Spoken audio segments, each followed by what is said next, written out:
हम कथा सुनाते राम सकल गुण धाम की। हम कथा सुनाते राम सकल गुण धाम की।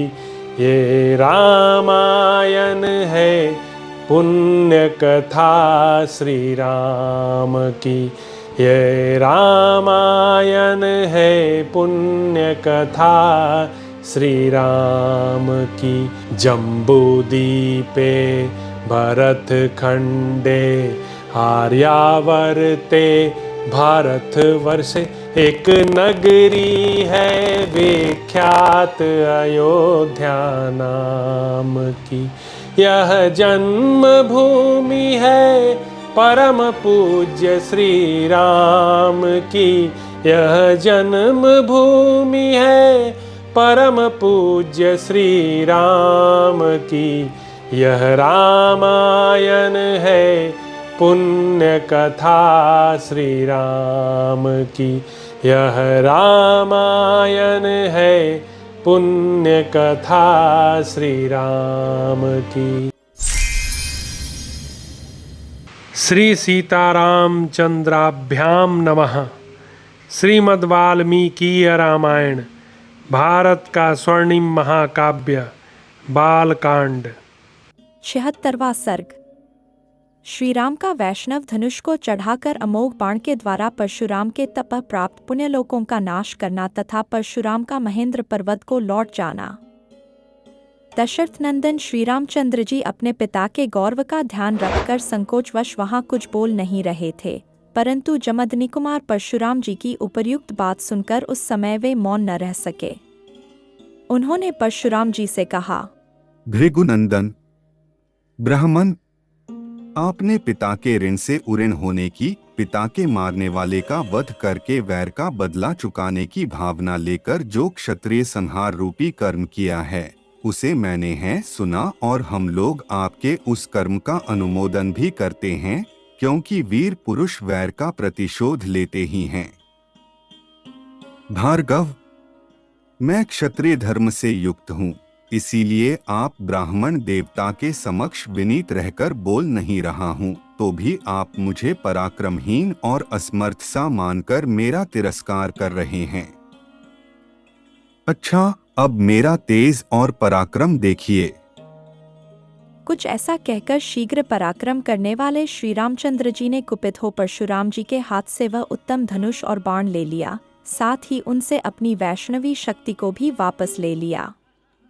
उस धनुष को चढ़ाकर श्रीराम ने उसकी प्रत्यंचा पर बाण रखा। फिर कुपित होकर उन्होंने जमदग्नि कुमार परशुराम जी से इस प्रकार कहा, भृगुनंदन राम, आप ब्राह्मण होने के नाते मेरे पूज्य हैं तथा विश्वामित्र जी के साथ भी आपका संबंध है।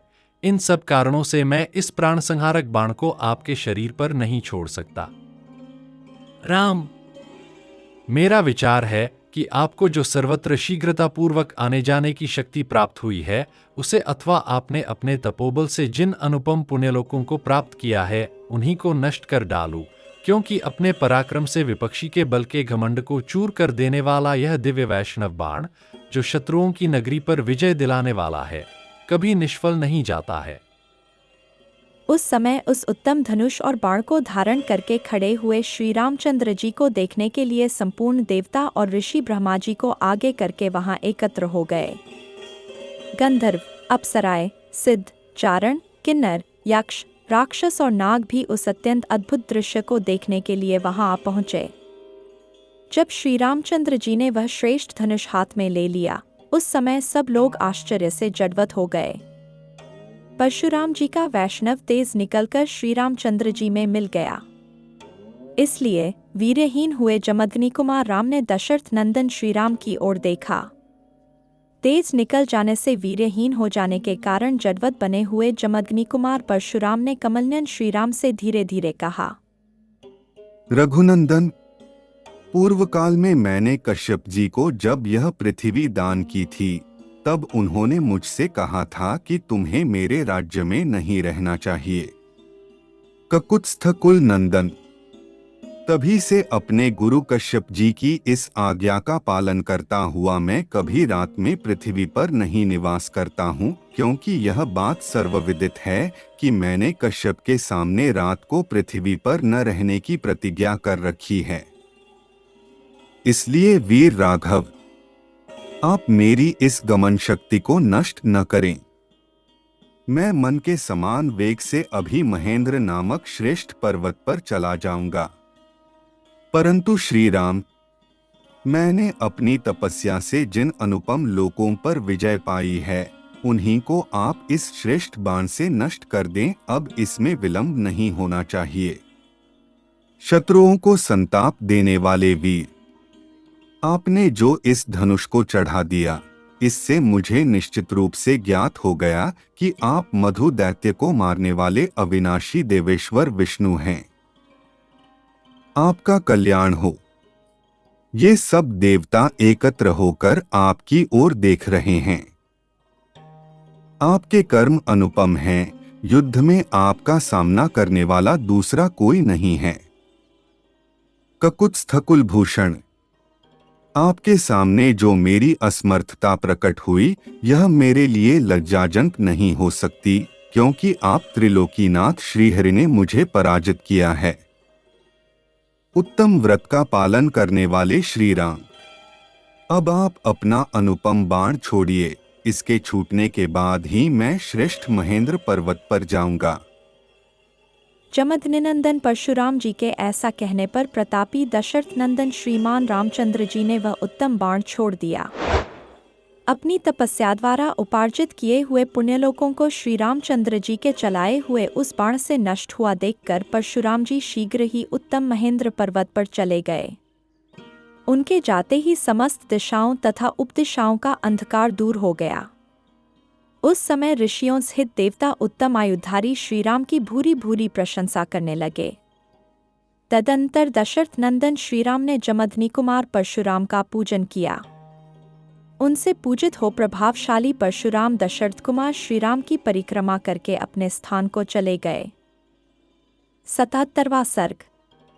राजा दशरथ का पुत्रों और वधुओं के साथ अयोध्या में प्रवेश, शत्रुघ्न सहित भरत का मामा के यहाँ जाना, श्रीराम के बर्ताव से सबका संतोष तथा सीता और श्रीराम का पारस्परिक प्रेम। जमदग्नि कुमार परशुराम जी के चले जाने पर महायशस्वी दशरथ नंदन श्रीराम ने शांत चित्त होकर अपार शक्तिशाली वरुण के हाथ में वह धनुष दे दिया। तत्पश्चात वशिष्ठ आदि ऋषियों को प्रणाम करके रघुनंदन श्रीराम ने अपने पिता को विकल देखकर उनसे कहा, पिताजी, जमदग्नि कुमार परशुराम जी चले गए। अब आपके अधिनायकत्व में सुरक्षित यह चतुरंगिणी सेना अयोध्या की ओर प्रस्थान करे।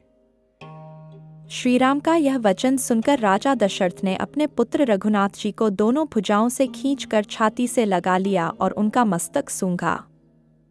परशुराम जी चले गए, यह सुनकर राजा दशरथ को बड़ा हर्ष हुआ। वे आनंदमग्न हो गए। उस समय उन्होंने अपना और अपने पुत्र का पुनर्जन्म हुआ माना।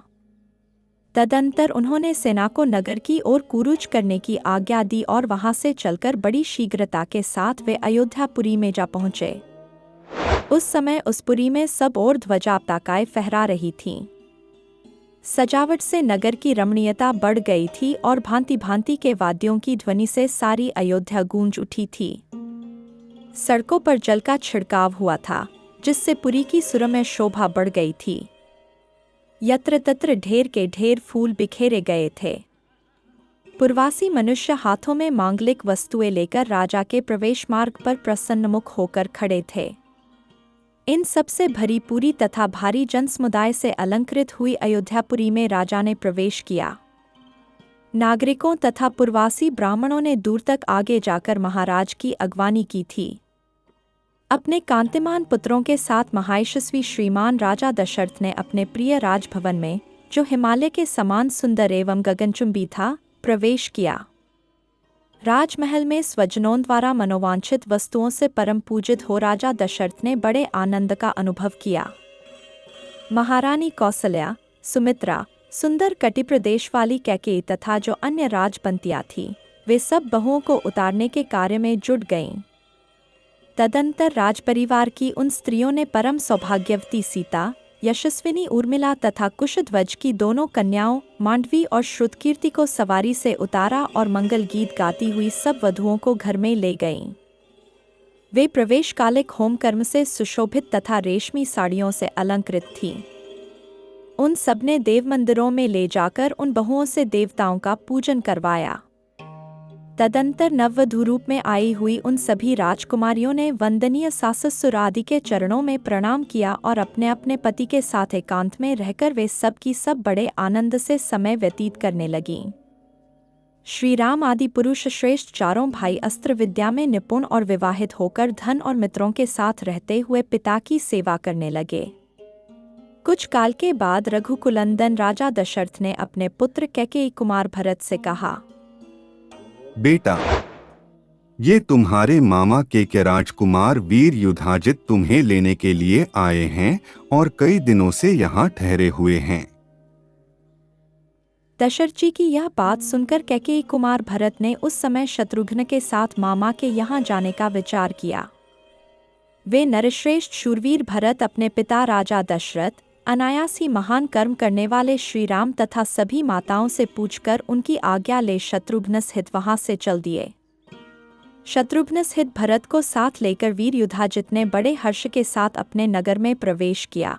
इससे उनके पिता को बड़ा संतोष हुआ। भरत के चले जाने पर महाबली श्री राम और लक्ष्मण उन दिनों अपने देवोपम पिता की सेवा पूजा में संलग्न रहने लगे। पिता की आज्ञा शिरोधार्य करके वे नगरवासियों के सब काम देखने तथा उनके समस्त प्रिय तथा हितकर कार्य करने लगे। वे अपने को बड़े संयम में रखते थे और समय समय पर माताओं के लिए उनके आवश्यक कार्य पूर्ण करके गुरुजनों के भारी से भारी कार्यों को भी सिद्ध करने का ध्यान रखते थे। उनके इस बर्ताव से राजा दशरथ, वेदविद्ता ब्राह्मण तथा वैश्य वर्ग बड़े प्रसन्न रहते थे। श्रीराम के उत्तम शील और सद्व्यवहार से उस राज्य के भीतर निवास करने वाले सभी मनुष्य बहुत संतुष्ट रहते थे। राजा के उन चारों पुत्रों में सत्य पराक्रमी श्रीराम ही लोक में अत्यंत यशस्वी तथा महान गुणवान हुए, ठीक उसी तरह जैसे समस्त भूतों में स्वयंभू ब्रह्मा ही अत्यंत यशस्वी और महान गुणवान हैं। श्री रामचंद्र जी सदा सीता के हृदय मंदिर में विराजमान रहते थे तथा मनस्वी श्रीराम का मन भी सीता में ही लगा रहता था। श्रीराम ने सीता के साथ अनेक ऋतुओं तक विहार किया। सीता श्रीराम को बहुत ही प्रिय थी, क्योंकि वे अपने पिता राजा जनक द्वारा श्रीराम के हाथ में पत्नी रूप से समर्पित की गई थी।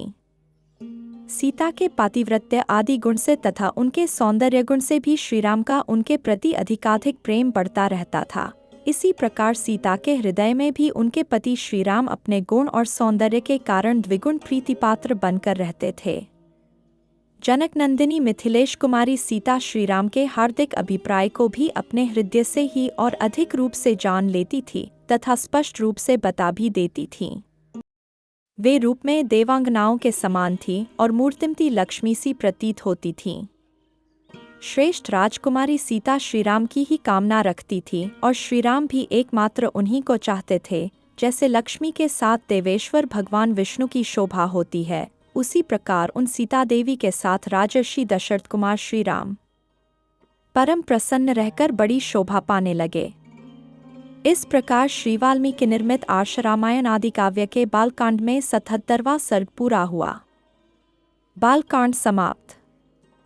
हम कथा सुनाते राम सकल गुण धाम की, हम कथा सुनाते राम सकल गुण धाम की। ये रामायण है पुण्य कथा श्री राम की, ये रामायण है पुण्य कथा श्री राम की। जम्बूदीपे भरत खंडे आर्यावर्ते भारत वर्षे, एक नगरी है विख्यात अयोध्या नाम की। यह जन्म भूमि है परम पूज्य श्री राम की, यह जन्म भूमि है परम पूज्य श्री राम की यह रामायण है, पुण्य कथा श्री राम की यह रामायण है, पुण्य कथा श्री राम की।